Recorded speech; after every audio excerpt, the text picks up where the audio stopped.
Lisa, welcome to the show. Thank you. Thank you for joining me on Mental today. We've only recently met, but I feel very kindred to you, and I really love your journey. And so I'm very honored to have you on today and talk about some of the things you've discussed and how you've gotten to where you've gotten, and hear more about living well. And so maybe give myself and the others out there just a brief glimpse into who you are. And we don't have to start from birth, but maybe your love for and passion for being active in sports. All right. Thank you. Well, thank you so much for having me here, Corey. And it's been delightful to get to know you and a kindred spirit for sure. Yes, thank you.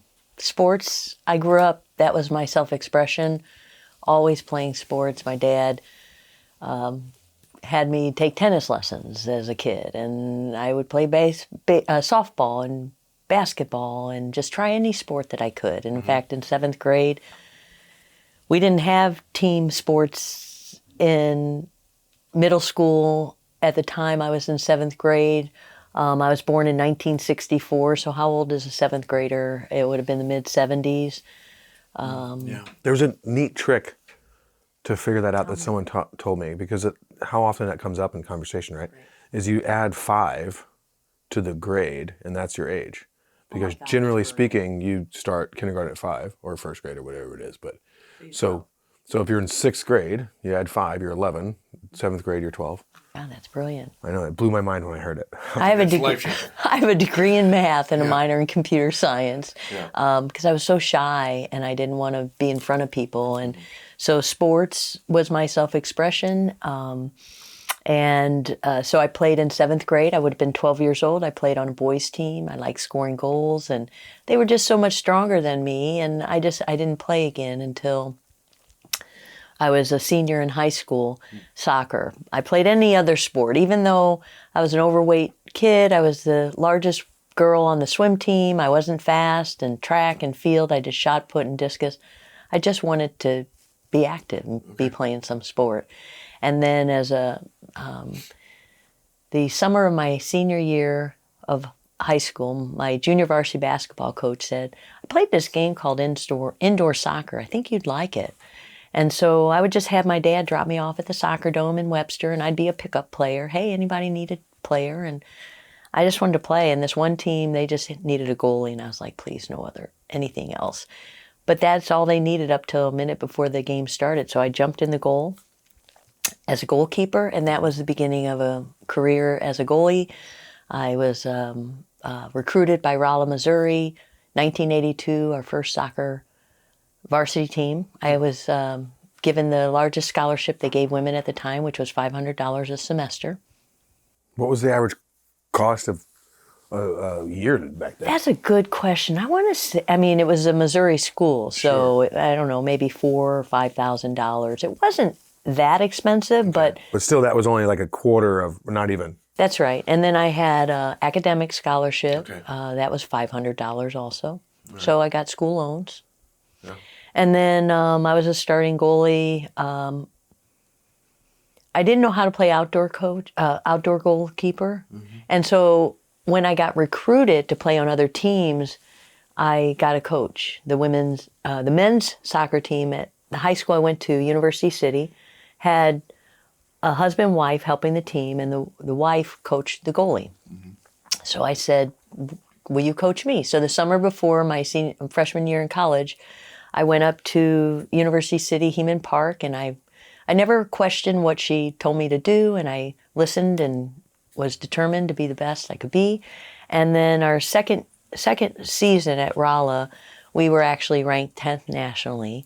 What might the difference be of indoor and outdoor goalie? And that's such a great question. I know nothing about soccer. Indoor soccer, I feel like all my natural hand-eye coordination skills, basketball, softball, it was just reactionary. You've got walls around you. You've got a smaller goal. Okay. You've got to cut the angles down and be aware of when the ball hits off the wall, how that impacts the where the ball goes and where people are. So it's much more moving, It's like playing a real life foosball table. Yeah. I mean, so like that's a great description. Yeah. And so one of the moms had a daughter on that 16-year-old select team in St. Louis that I hopped in the goal to be a goalkeeper. She had an older daughter playing outdoor goalie, and she came up to me after and she goes, "You're great, and we need a goalie." And I was like, "I don't know how to play." And so I started playing outdoor goalie that summer, goalkeeper, but it's completely different. So you've got the goalkeeper has to be the voice for the team, and you have to see everything and be able to cut angles down in a different way and really being the leader on the team. And so when I started getting coaching to teach me how to play goalkeeper, she didn't just put me out on a field and start stopping goals. Yeah. She would have me sit on the ground, put my legs out, and she would toss balls to me. And so then I would be, you'd have to do the right form where you'd bring your knee up. And so gradually she would build me up to what the technique was to be able to dive to grab a ball in the corner of the goal and tap it out of the goal. So very Mr. Miyagi approach. Yeah. Unconventional. Right? Very unconventional. And then in that being said, well, with that, I also started playing. I didn't really know what I was doing. I don't think I must have heard it somewhere, but I would go up to the gym at college an hour before anyone would get there, and I would visualize myself in the game, and I would visualize a ball being kicked in the very corner of the goal, and I would visualize myself getting up there just to tap it out just ever so slightly. I would visualize all that, and then I'd get in the game and I would do it. And it was powerful, profound of the manifestation of when we visualize and what that provides, and realizing and learning that our mind doesn't know the difference when we do visualize if it really happened or not. When we manifest something, if we take it through our mind and really actualize it in our mind, similar to meditation or manifesting, right? And then probably you did that in creating what you have here. In some way, it starts with our mind and believing, being. I often say be, do, have.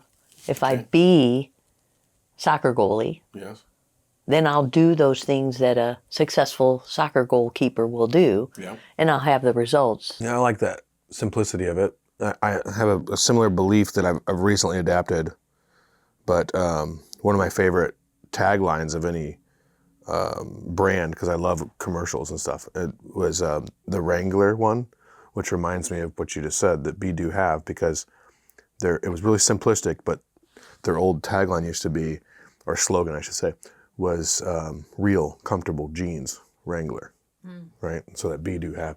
That's simplicity. Because I always think of it like, I have quite a bit of spirituality, and then I think we both have talked about this, where, I pray to God, but I'm a firm believer now in the way the universe works together and the energy of that. And so the way I look at it is, whether you're spiritual or not, I love your theory about the manifestation, because my belief is that it's a subconscious movement too. So if I'm visualizing what I'm going to achieve or where I'm at as if I've achieved it and I'm living in that moment, then subconsciously my choices throughout every day and the moves I make throughout every day are going to lead me in that direction, right? So, because we make choices from the moment we wake up, small and big, but if we already know, like, I'm going to win today, I'm going to be successful today, I'm going to be a great goalie today. Yeah, and you know that already, and not letting any doubt creep into those the little crevices of light that could creep in there, because that, I found out, creates the other. Yeah. So I had been given All-American soccer goalie my second year. I'd been awarded second team All-America soccer. I didn't even know what that was. And so now it was expected that I would be great. So that dealt with another aspect of what stopped me. It was no longer, wow, look at Lisa stop that amazing goal. It was, oh yeah, of course she did. Or or felt like my team wasn't working hard enough because they would assume I would just get the goal. So then I started fearing, what if a ball went between my legs and got in the goal? That's crazy. That never happened before. But the minute I started fearing it, guess what happened? Yeah. And it then spiraled, and the coach pulled me out of the game. And So your confidence prior, because you've already accomplished it in your head, turned to doubt with the fear of living up to an expectation that you didn't set for yourself. right. That's great. Yeah, it's brilliant. So, so I learned from that. Now, at the same time, I also tried out for the women's. At the time, 1985 was the first year women's soccer went to the off years of the Olympics. It was the National Sports Festival. So I made the North Region team. I was there were 2 goalies. I was the second one, and I went, but I didn't feel like I was in the prime of my playing. So I suppose at some point I needed to be just complete with how that went, you know, like say, okay, I did what I did and I didn't do what I didn't do. And it still was left inside of me. And I think I shared this with you that I ended up transferring to Mizzou, and I graduated from Mizzou. Yeah. So I was 2.5 years at Rolla, 2.5 years at University of Missouri, Which Columbia. comes into play later on in your life. It does. Yeah, you did explain this to me. Yeah, and so with that, I didn't end up, they didn't have a women's soccer team varsity, so I worked while I went to school. And I would go back to Rolla for the alumni games. And I'd go through those double doors of the multi-purpose building, anticipating that I would see my All-America award in there, because you see all the men and all the awards, and I never saw mine. And so I went back for about 3 years, and I just finally just believed that I was a failure because I didn't graduate from Rolla. And I believed that I was a loser. I mean, I had no ownership that I was an All-America soccer goalie, second team. There's 3 All-America soccer teams. Usually the first and the second team are the top 2 teams that won the first and second place in the women's soccer division. We were podunk little Rolla, and so we were ranked 10th nationally.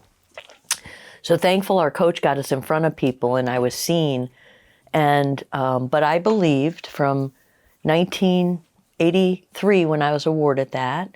I left Rolla in 1985, and it was 2002. How many years is that? It's well, I can tell 15, 17 years. It's 18, because I was born in 1983 and I graduated high school in 2002. Oh my God, right there. The span of you being born. Birth to graduating high school. I believed I was a loser. Yeah. And a friend said to me one day, as I participate in courses with Landmark Education, which is all about seeing what your blind spots are as a human being. Okay. So it's having a coach ontologically, like we have a coach. Kind of a SWOT analysis of your overall being? Kind of like that, but still you're always seeing the conversations from the past that give us the future we're living into, which stop us, rather than, oh my God, that's just a conversation from the past. What am I going to create for the future? Yeah.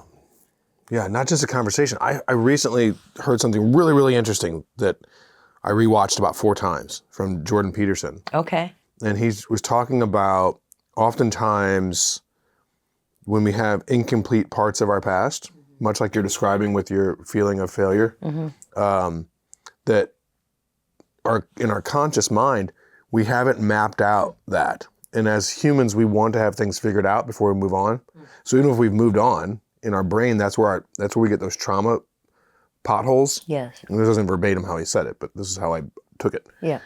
So we have this map of our life in our brain, and we have all these holes in it. You know, these blank areas, let's say, that aren't mapped out fully because we didn't accomplish something, or we felt like a failure, or we had these traumas that were stuck points. And so then it causes this anxiety in our current lives because we have an uneasiness that we can't identify because we're still walking through this map. I like to think of it like New York to St. Louis, and we're heading out west, and this is all mapped out, except we're missing we're missing Michigan and Connecticut and South Carolina and whatever else because we haven't forgotten those holes. So it's difficult for us to get too far west without the traumas and the difficulties over here until we figure those out. Yeah. So it sounds like you had some of those experiences, but you completed that map, right? You were able to figure that out. I did. And so seeing a therapist, doing work with landmarks, so it's all of it. It's spiritual, it's emotional, it's feeling. I meant how you took control of it yourself. How I took control of it myself in 2002. Yeah. I was in a course, a friend of mine who also was an All-American softball coach and player at Springfield. She suggested maybe that it wasn't the story I made up that I was a failure. She said, what if the coach had one copy of the award and you got the other and the school didn't have a copy? Well, then I had to shake up the story I made up, right? Okay, I'm going to call the athletic director. So I didn't know who he was. I got a hold of him, and the minute I started talking, I introduced myself. He stopped me. He says, I know who you are. All these newspaper articles all about you. We don't have a copy of your award. Yeah. Do you have a copy you can send us? And at that time, it was 2002. I had it on a little floppy disk. So I remember those. Yeah. So I emailed it to him, and then while I was on the phone with him, he said, by the way, your name had come up to be inducted in the Hall of Fame, but because you didn't graduate from Rolla, we can't induct you. So I always do this, and now I do this image where I have a negative voiceover on my left side and a positive voice over here, and I'm like, the negative voice is saying, see, I told you shouldn't have transferred. You're a loser. The positive voice is like, no, wait a second. He doesn't know. So I said, well, Mark, for what it's worth, I graduated from the University of Missouri, Columbia, with a degree in math and a minor in computer science, which is all part of the University of Missouri school system. So I'm the one that put that there. I said, it's all part of the University of Missouri. I could have just shut up and not said anything. Sure. But I spoke up. And 2 weeks later, I got a letter congratulating me. I was being inducted in the Hall of Fame. Yeah. And so I was inducted in 2002. And then in 2012, I get invited back every year. And then in 2011, they inducted a men's basketball team. So I said, hey, Mark, how does the team get inducted? He goes, well, they have accomplishments. They have accomplished a lot in school as a sports team. They've accomplished a lot out of school. So I was like, well, we have a retired astronaut who was my frontline defender. We have engineers. We have successful realtor, all these successful business women. And so I nominated our team. And in 2012, our team was inducted in the Hall of Fame. That's amazing. It was incredible, and here I made... Because Rolla then and still is an engineering school. Engineering mostly. Yeah. There's other fields they do have, but they're known as the engineer school. Yeah, School of Mines. And it was always a school that mostly were men. So more and more women would start to come in there, and that's when 1982 was the first women's soccer team. And now, I went back this year for the induction in October. They were inducting, first, there's a female athletic director for the first time ever. Okay. And they inducted 2 women pioneer teams from the 70s. Pioneer's the mascot? Pioneer... or do you mean pioneers? No, pioneer first meaning the first women playing team sports after Title IX, passed in 1972. So they had the women's softball team and the women's basketball team, and Title IX helped with what? Title IX, what it did was it allowed women to have organized team sports in schools, where prior we never did. It's national? It's national. Now there's a lot of other things about Title IX that I unfortunately don't have it in my brain to say, but I'll look it up. I mean, it just created women to be able to compete in sports. And at a high school and college level, organized team sports versus just intramural sports. And so less time from 2000 until now than 2000 until the 70s, women weren't even playing organized sports. No. Yeah. Man, I want to get in that sweaty goat, Soupy. No way. That's my sweaty goat. You got the chili goat. But I want to get in the sweaty goat. I am more of the sweaty goat, and you are more of the chili goat. Hey, break it up, I'm going in the sauna. Cut it out. The chili goat. You're older than me. Fine. You got it.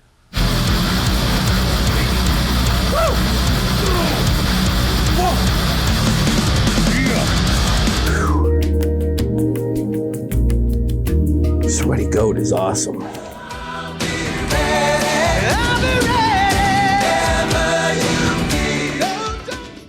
So 2012, in 2007, my sister died suddenly, and I found her, and that's when by 2009, I was over 220 pounds. And food was my comfort, and that's what I turned to, and I wasn't playing any sports at that time. I was taking care of my senior parents, I was running my real estate business, and I was too busy for anything else, not taking care of myself. And then 2014, my brother, my closest brother, committed suicide, drug overdose. And so my two closest siblings had passed, and Out of how many total siblings? 5 of us total. I'm the youngest, and I have 2 brothers that are here in St. Louis. And so 2017, I share about it in my book, in my chapter in the book, about how I got to playing pickleball. And I was never going to play the sport because I thought it was a stupid name. And heard about it in February of 2017, and I was like, I'm not playing that. And then fast forward to August 2017, I'm standing outside of at Forest Park Community College, where I had to go through the process to report a teacher who had said inappropriate things in front of the room. And he was also a substitute teacher at St. Charles Public Schools. Okay. And I knew as a lifelong student that teachers don't say things that he said in front of the room. And I was afraid to turn him in because of being known what might happen to me, what repercussions he might do to me. Okay. But the only way that they would go through the process that needed to be done with him to determine if he should still be a teacher was to be known. So I publicly let myself be known. I was sitting in a big room in Forest Park Community College. He was across the table, and I could have one person sit with me. So I had a friend I knew for 30 plus years, and it was clearly he was fired. I mean, there were just, it was no brainer. He was also fired from the St. Charles Public Schools. I'm standing outside the school, and I said to my friend, how can I ever repay you? Thank you so much for being here. You name it, I'm there. She said, one thing, Lisa, I want you to come out and play pickleball with us. And I literally stomped my foot and rolled my eyes. I said, fine, I will play that stupid game. When are you playing? Tomorrow morning, September 1, first day I played pickleball, 2017. Now, it woke up that dormant athlete in me. I was 53 years old, and I was like, I could play a sport again. And so I just started playing a lot, all the time, and I'd go to tournaments, and I'd do what the pickleball players do with our paddle and a medal, and I'd be like all proud, and people were like, pickle what? And I said, I know it's crazy, but it's so much fun. Now look at pickleball. It's the fastest growing sport in the United States.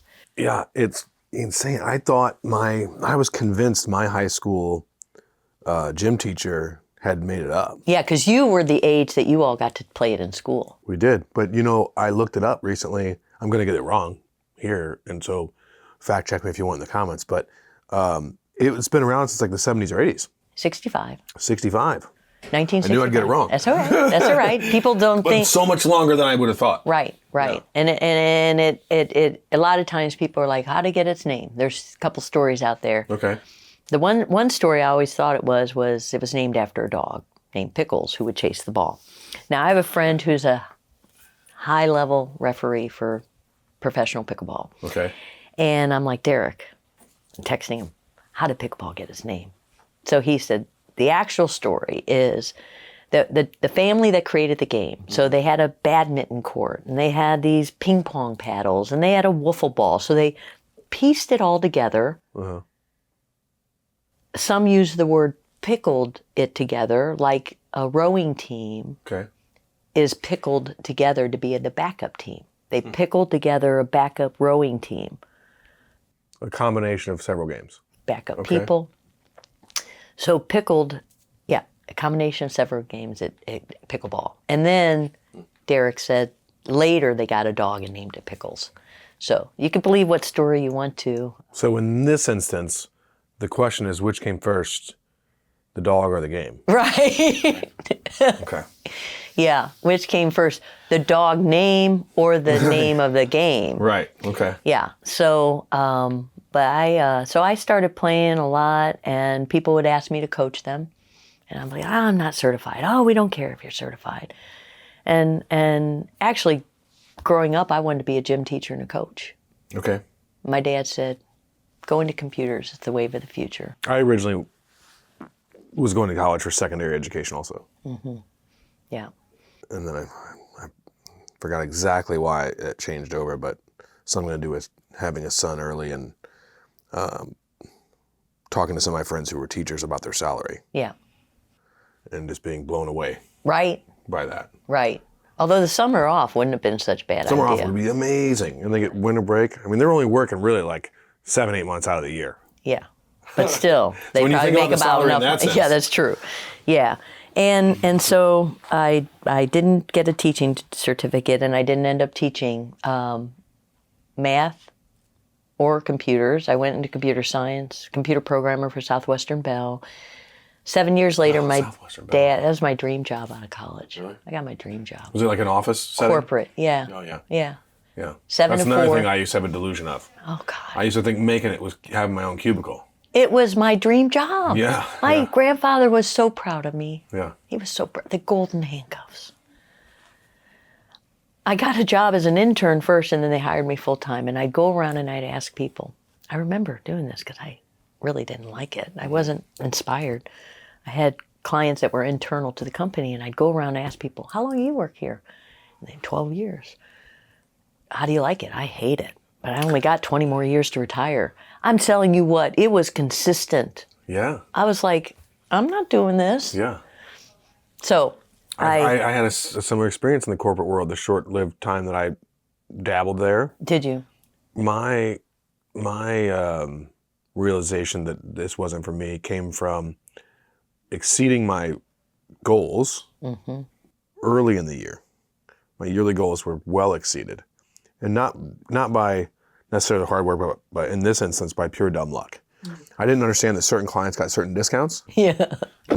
and so I was like, oh yeah, Cat 5 is going to be $13 a foot or whatever, and they're like, well, man, last time it was $8.75, and I'm like, well, I'm telling you what's in the catalog. And so my gross profit margin was like 26 point something percent, and the next closest person in the entire company nationally was like 18%. And they're like, man, what are you doing? And I'm like, I don't know. Like, I'm just doing my job, I guess. And then I had a talk with my supervisor because I was late from lunch, but not like late, like 7 minutes late. Yeah. And I had far exceeded my goals early in the year. And somewhere in that conversation, I was like, well, what am I going to get? Like, do I get a bonus? Like, do I get some kind of end of year? No, everybody gets 10% raise at end of every year. And I was like, whoa, wait a second. So no matter how hard I apply myself, so then that came to the realization that no wonder that so many individuals, well, let's just speak for myself, because who knows why people do what they do. But for me, there was an air of complacency that I wasn't willing to accept. That what a miserable existence I would have had if I would have just been complacent, because I could have just showed up Yep. 9 to 5 and never progressed in anything else, and it wouldn't have mattered to anybody around me, any supervisors, and I would have just been, my life would have felt very stagnant. And I don't operate that way. Some people can get their fulfillment in other places. Mine is, I enjoy getting out of something what I put into something, Yeah. and that wasn't the place for me to do that. I love that you brought that up, because I forgot that was, as I would ask people, well, do you like working? No, but I only have this long to retire. Yeah. Was they were just putting in time. It's easy. It's easy. Brainless It's at some brainless. point, You go yeah. there and people would, you didn't have to apply yourself that hard, In fact, I remember there was a guy in my department at the time, I was really wanting to go to the training department. Okay. And people would say, you'd be really good at that. And I'd be like, I want to be a trainer. And so I applied for that. Oh, we can't lose you. We need you too much on this project. I was like, Southwestern Bell. And I said this to my supervisor. I said, God forbid I die tomorrow. Your company is not going to lose a heartbeat. Yeah. I am not that important. Anyway, I didn't get that transfer, but a guy in our department. Probably why the company collapsed, because they didn't transfer. I'm sure you it to the was, training. yeah. A guy that was in my department who was a horrible performer. Yeah. They transferred him to another department Probably chums with somebody. because they didn't want him pulling them down. So he got a transfer. So what I learned was if you work hard and apply yourself, you're not getting rewarded for that. And so anyway, It's a strange dynamic political it's such a system within the strange- corporate realm, and it still is to this day. it really is. And maybe that's why the corporations have had to get rid of so much baggage. It's because they had so much baggage, too much. Yeah. At the time, I also, so I mentioned to you earlier, one of the things that I'm not doing that I really want to do more of is artwork. Yeah. So creative person who's known herself to stop herself doing artwork because I don't want to be judged. Like sports, I can play. Artwork, I'm going to be judged. And fear. So I would take independent study art classes in high school. Okay. Never took it in college because I was too serious of a student. And now I have all these blank canvases at home and paint. I don't want to paint on it. Although I do make clay drums. And I've gotten my hands dirty in the clay. It's probably been 6 months since I've done any artwork. So it's really, I think We're going to do something together. we're going to do it together. And I think what that's going to help me do is think one of my stoppers is I feel like I have to create a masterpiece. Yeah. And so I don't even get started. I've had that feeling. That's so silly. Because here's the thing about it that I know, and it's the same as sports. It's the experience. It's the experience. Well, and furthermore, it too is like, think about how you would. This worked for me anyway to get back started into painting. Because I've been painting for years and years and years as a creative expression. And I too would get to the stumble point. It's not so much blockage. It's just that I'd get into my brain and I'd be like, well, what can I create? And I'd have this idea and I'd be like, well, gosh, it's got to look hyper realistic. Knowing darn well that I don't paint that way, and it's not going to look. It's not like you're going to be looking into a true, like a whale's eye under the ocean or so. So what I've told my sons growing up was advice that I was hard pressed to take myself, and that is the beautiful thing about art is it doesn't matter what it looks like. That's what art is. Yes. Is whatever it turns out to be. It could be 4 colors in, what's the word? A collage. Not ambiguous. What's abstract. a shape? It's abstract. Well, abstract, sure. Yeah. There's a shape though that starts with an A that's not really a shape. Anamorphic, Amoeba, not. something morphic. Okay, we'll go with that. We'll look it up. We'll Yeah, tag somebody knows. it. Anthropomorphic. Sam knows. Anthropomorphic. Good job. Correct. Sam. Right. Okay. Which is not really a set shape. Anthropomorphic. I can't even say. Yeah. So, but that's what I would tell them. And I'm like, wait, why am I not going by these same rules? Why can't I paint something abstract and just get my colors out, get my expression out? Right. And so that's what I feel like you're saying you've come to, and that's Yeah. what it's about. Yeah. Who cares what it looks like? Right. Who cares what it looks like? It's So we're like going to do that. getting this here. out It into is. that. It's all that. It's in the moment that we're creating artwork or expression, and it's the same experience when I'm on the pickleball court and I'm in a sport. You're immersed in it. If you're ever feeling like you're observing someone, then you're not in it. Yeah. Once Okay, you're yeah. like, if I'm playing pickleball and I am waving to people on the side and I'm distracted, I'm not going to hit the ball and do well. Yeah. I got to be so uber focused be the ball. Be the ball. I had somebody who said that in softball. I love that. Be the ball. Be the ball. Be- They say it in baseball a lot. Do they? Yeah, be the ball. We were playing softball And I won. My team actually in 1994. I never played baseball, but I've heard the You've heard, phrase, but that's where we were. We were on a softball team. We were at the Gay Games in New York, 1994, and our team won the gold medal. We lost every game. So you've been winning awards for long decades. time. Yeah. It's pretty incredible. It's yeah.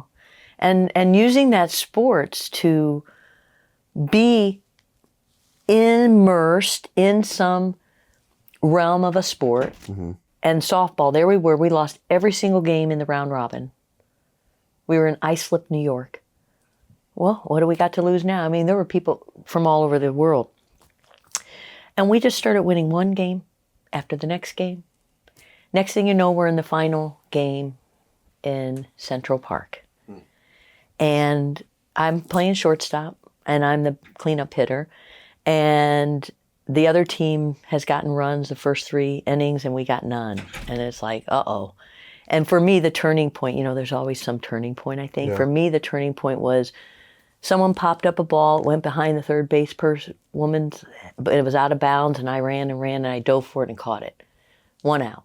And then it rolled in, and we got him out, 3 up, 3 down, and we started winning, and we ended up winning the gold medal. We came back and we won. When And you're out there playing sports, whatever the field may be, or a court, yeah, do you kind of, like you're saying about be the ball, does the rest of it disappear away it gets from the playing quiet. field? Yeah. It just gets quiet. Melts away, right? I say that in my chapter. I talk about how I'm playing to go to the National Pickleball Championship for the first time. And I had been undefeated coming into the finals. All kinds of noise in my head, to rain delays, to I fell, to I couldn't get my serve in. We call that the yipsies, yips when you. Pickleball has a lot of fun words. I actually looked up the word, and all sports have it, and I defined it in my chapter, but it basically, the yip is when you have some motion that you're not able to get into again, basically, whether you're golf or baseball or. So I lost the first 2 games, and then we had to play a final match. Whoever won the gold medal. And every distraction the first 2 games was all the people watching were her friends from Oklahoma. The ref was from Oklahoma. All this noise, right? And then in that third, and I was undefeated coming. Anything that I had thoughts about that were not right here kept me distracted from being the ball. Sure. So in a moment, at some point I'm down 14. Winner gets to 15. So we play 1 to 15, win by 2. She has match point on her paddle. She is serving to win the match. She has 14, I have 8. In that moment, I say, Lisa, the only point that matters, I called a timeout, and then I talked to myself. I'm like, only point that matters is this one point right here. Nothing in the past, nothing in the future. Everything got quiet. I play the ball. Singles. I'm playing singles and run down every ball, and I win the rally. So I get the ball back. And before every serve, I do a ritual, say to myself, right here, just be here now. Only point that matters is this one point right here. And one serve after the next, I ended up winning 16 to 14. I won my first visit to the National Pickleball Championship, and in that year I got 4th place in singles. So I'm still determined to win some bling. Yeah. I've been to nationals 3 times. I've been to the World Championships once, and I love competing and I love coaching people. It's incredible. It's so cool. So, I want you to also briefly tell us about your book and how we can learn more about the book you're a part of. I'm part of, yes. Let's credit everyone that's part of it. But something that stands out to me, so kind of how I like to end my interviews is to bring up something that I've learned from you in this experience, and then have you kind of leave everyone with something that you find to be profound in your life, whether it's a saying or slogan. And so something that rings true is actually one of the last things you said, and that's about everything disappearing.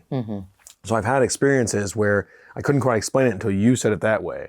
It's almost as if you're present in the moment, because it's not the world disappearing, but it's almost like an omnipresence. Yes. Where I'm so hyper-focused, like when I do stand-up comedy, for example, it's not nerve-wracking for me because this doesn't matter. outside of what's here matters. So I'm hyper-focused. I'm omnipresent because it's a passion of mine. And it sounds like you've had that over and over and over again in life. And one of the other things that I would like to say to your credit is that nothing that you've mentioned, but something that I've noticed a pattern in with your stories is that whether you were the coach or captain of the team, it seems as if you were kind of a born leader that hadn't found that yet throughout your life, because you have a lot of determination. You overcome a lot of obstacles that, whether you speak about it or not, or maybe you thought about it that way as an obstacle or not, has taken shape into forming this just an incredible person. So thank you for sharing all those stories with us. Thank you. Yeah. Thank you I for enjoyed that, it. Corey. Thank you. I'm touched by hearing your what you heard and what I shared, and your seeing beyond things that I even shared. And I appreciate that. And emoting is something I often get moved to tears, and that's just something I've always, it's just liquid coming from my eyes. Yeah, we'll roll with it. Yeah, we'll roll with it. That's good. Yeah, so it's the natural born leader, you say, and then finding that. And when you said that, I thought, I feel like I'm six. I don't feel like I am 60. Yeah. And it occurs to me like I've just allowed myself to come to be fully self-expressed. I can be fully self-expressed with you, sharing things with you. I can be fully self-expressed playing sports. I can be fully self-expressed with you if I'm talking to you about you've got your mom's house and you've got to sell it and where to start and what to do. I'm going to step into a being, a way of being to lead you.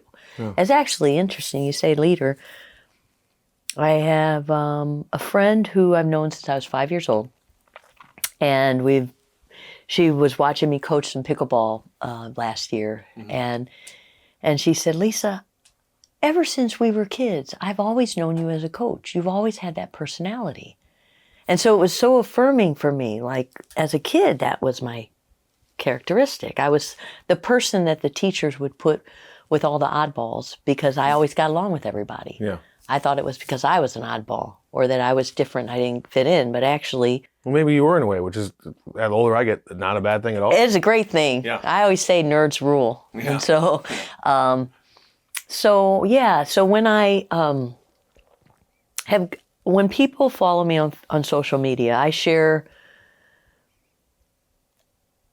more than I ever have about myself. I've been someone very reserved. Mm-hmm. So on social media, I'll poke myself out and share, and then I'll come back in. And I'll poke myself out, and then I'll come back in.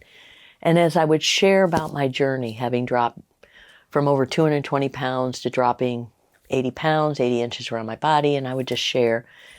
And people would acknowledge how something I shared inspired them. And it really, for me, became my purpose in life. I couldn't save my sister. Yeah. I couldn't save my brother. You know, people do what they do.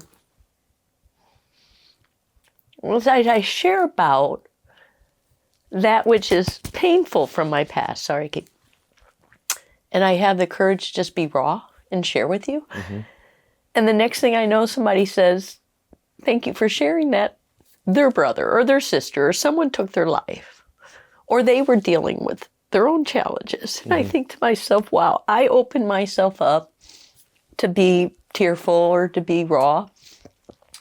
And I made a difference for someone. Yeah. And that made it worth it getting ugly tears. Yeah. And not necessarily being all put together. Just being me.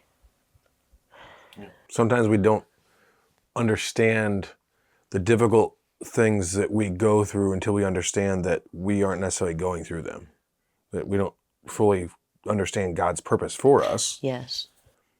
And it's not about being a victim. It's nothing that God has done to us or to others around us, but rather the trials that He allows us to experience to find our purpose through Him, right? And so those trials have put you in a position to where now you're walking your purpose and you're able to share your story candidly and without fear because you've undergone those things. You may not have had the stoicism or the wherewithal to do what you do now in the way you do it had you not gone through those things. And so while it may not have been the best feeling for you, the people that have benefited from you sharing your story is probably who God needed you to touch. Yeah. And maybe that was the journey. Yes. Yes. I've turned more and more to God. And we talked about this. Sometimes I will get on my knees and pray. And I've been doing it since we talked just a few days ago, more and more. And it's so palpable. Am I using that correct word? Just so right there on the side of my bed and just being so grateful. Every morning I wake up and I talk in the book. One thing I say every morning and every day is the serenity prayer.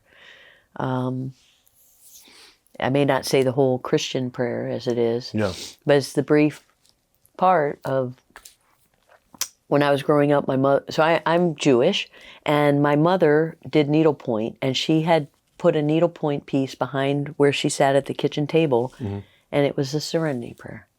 God grant me the serenity to accept the things I cannot change, Right. courage to change the things I can, and the wisdom to know the difference.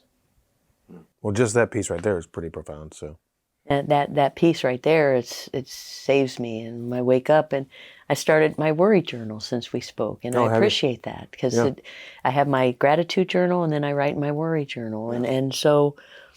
I don't know if the order in which you do it is important, but for me it is. That's what do you write in first? The worry. You do. Because then I can change my mindset for the day with the gratitude. I like that.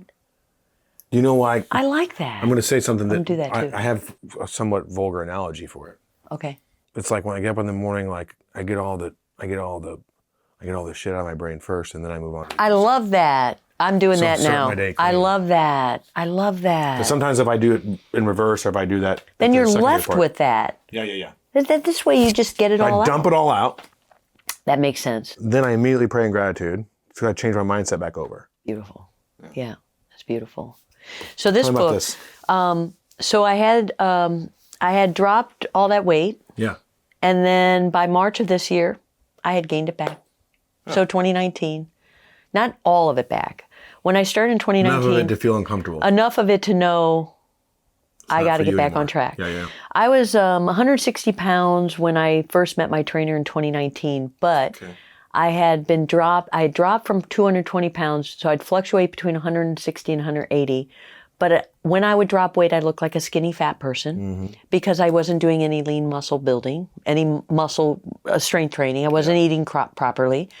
So in 2019, my dad, my two senior dogs passed within 5 months. I started eating a ton of food again. I was like, Lisa, if you don't interrupt this, you're going to have a big hill to climb. So I started with a trainer, learning macros, 2019, dropped weight. By March this year, I'd gained back to 160 pounds, but my photo from this March to 2019 still looked different because my body composition. Yeah. But I needed to get myself back to be the person I knew I wanted to be, active and fit. So I did the work and I got back to my ideal zone, and I posted a picture on my Facebook of me in 2009 when I was over 220 pounds. I was in Sedona getting my Reiki Master. 2017, I first started playing pickleball, and then 2024, I played in a pickleball tournament. And transformation physically, not just physically though, body, mind, spirit. And Sure, yeah, I it's all gotta posted be in line. It's all, and I posted that photo on my cover. And the woman who put this anthology together, Jennifer Bardot, asked me to be in the book, and so I'm the last chapter in this book. Pickleball saved my life. Pickleball saved my life. It woke up. It gave me a sport that I could play out of shape, and it gave me the purpose to want to get myself physically fit again. And there was a point at which I had such a sore shoulder I could barely lift 2.5 pounds. So I had to rehabilitate myself. Because I had seen my mother in a wheelchair from the time she was 64 to 76 when she died. And my sister dying at 50, I was like, your family genes aren't going to get you there. You've got to put in the work to be fit and be able to be active until you're in your 90s. And that's my goal, and to inspire others to do that. So our book, actually, 35 Women, we hit the #1 bestseller international list. Wow. And we just got some other honors that Jennifer posted that I reshared on my Facebook last night. So it's and then I actually recorded mine on Audible. So I share it with anyone who wants to hear it, who wants to read it. I'm not selling my own chapter. The book, I have bought many copies of the book that I'll autograph. If anybody wants a copy, you can get them on Amazon for $25. So I'll sell them for $25 and autograph and share my Audible with anyone who wants to hear it. And so I've met these amazing women who are in this anthology, and everybody's got their own story, and everybody's overcome something, and I'm inspired by all the women in this book, and it's been an incredible experience. And I have a chapter in another book that launched the weekend before COVID, before the pandemic. That book, my chapter is called Real Connections Matter. Okay. And I'll share that with you too. I don't have it on Audible, but that book... I can still read a little bit here and there. Yeah, you still... yeah. Anyway, that being said, I wrote that chapter I wrote as my business in real estate became about connecting with people at the art studio. Okay. Connecting with people in pickleball, and then building relationships and helping them with real estate if that's where it led to. Or, it's all about relationship building. And as I've reached the 30-year mark in my real estate career, as I still coach pickleball, and I'm the pro at Westwood Country Club, and I teach at Padel and Pickle, and I'm what was the word you used? Omni-focused on being of service to people. Well, we'll put all these links for this stuff. Great. Thank you so very much. Off camera, I want to talk to you more about Westwood Country Club. I grew up working there in high school. Whoa! And thank you again so much for joining us. And if there isn't a shirt that exists, I want to work on some swag with you, because I know you're part of the pickleball team. Because I thought about what a big deal you were and are. And so I thought it'd be really fun to have a shirt that says, I'm a big deal. I love that. If it doesn't exist, we're making it Come on, together. let's do it. All right. Thank you for joining us today. Thank you so much for having me. It's so awesome. Thank you. You're Thank awesome. you. Thank you.